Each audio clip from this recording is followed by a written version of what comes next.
Chilli powder, ಸಖತ್ ಖಾರ ಬಣ್ಣ ಮತ್ತು ರುಚಿ ಆಚಿ ಚಿಲ್ಲಿ ಪೌಡರ್. ಇನ್ನು ಕಾಂಗ್ರೆಸ್ಗೆ ದುಡ್ಡು ಎಲ್ಲಿಂದ ಬರುತ್ತೆ ಅದನ್ನ ಮೊದಲು ಹೇಳಿ, ಆಮೇಲೆ RSSಗೆ ಬರುವಂತಹ ಹಣ ಏನಿದೆ ಅದರ ಬಗ್ಗೆ ಬೇಕಾದ್ರೆ ಮಾಹಿತಿ ಕೇಳಿ. ಪ್ರಿಯಾಂಕ್ ಖರ್ಗೆ ಅವರ ವಿರುದ್ಧ ಅಶೋಕ್ ಅವರು ವಾಗ್ದಾಳಿ ನಡೆಸಿದ್ದಾರೆ. ಪ್ರಿಯಾಂಕ್ ಖರ್ಗೆ ಅವರದ್ದೇ ಊರು ಬಾಗಿಲಾಗಿದೆ, ಇನ್ನೊಬ್ಬರ ಮನೆ ಬಾಗಿಲು ಏನ್ ನೋಡುತ್ತಾರವರು ಅಂತ ಪ್ರಶ್ನೆ ಮಾಡಿದ್ದಾರೆ.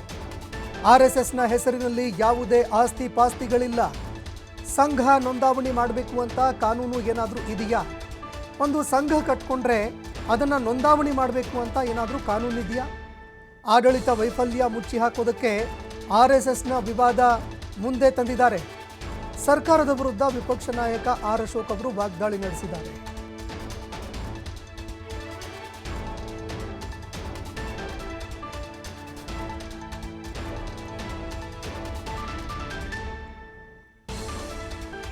ಇಂಟೆನ್ಷನ್ನು RSS ಅಲ್ಲ, ಅವರ ಇಂಟೆನ್ಷನ್ RSS ಅಲ್ಲ.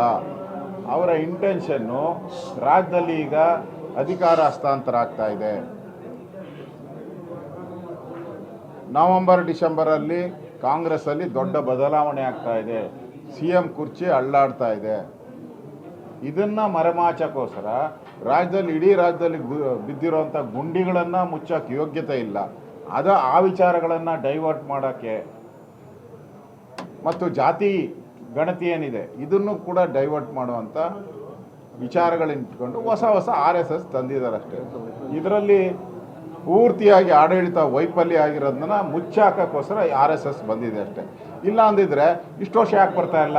ಇದೇ ಸಿದ್ದರಾಮಯ್ಯ 2013ರಲ್ಲಿ 13ರಿಂದ 17, 18ರವರೆಗೂ ಇದ್ರಲ್ಲಪ್ಪ, ಅವಾಗ ಯಾಕೆ ಬರಲಿಲ್ಲ? ಇವಾಗ ಯಾಕೆ ಬಂದಿದೆ? ಅವ್ರ ಹತ್ರ ಸರ್ಕಾರ ಪಾಪರಾಗಿದೆ, ಹಣ ಇಲ್ಲ, ದುಡ್ಡಿಲ್ಲ, ಸಂಬಳ ಕೊಡೋಕ್ಕಿಲ್ಲ, ಆತ್ಮಹತ್ಯೆಗಳಾಗ್ತಾ ಇದೆ.